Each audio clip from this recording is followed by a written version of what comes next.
आनन्दरूपे निजबोधरूपे ब्रह्मस्वरूपे श्रुतिमूर्तिरूपे शशाङ्करूपे रमणीयरूपे श्रीरङ्गरूपे रमतां मनो मे।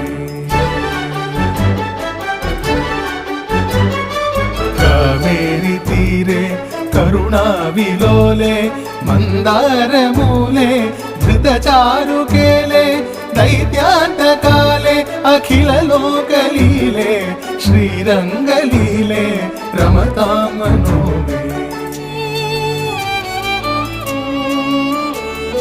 लक्ष्मीनिवासे जगतां निवासे हृत्पद्मवासे रविबिम्बवासे कृपानिवासे गुणवृन्दवासे श्रीरङ्गवासे रमतां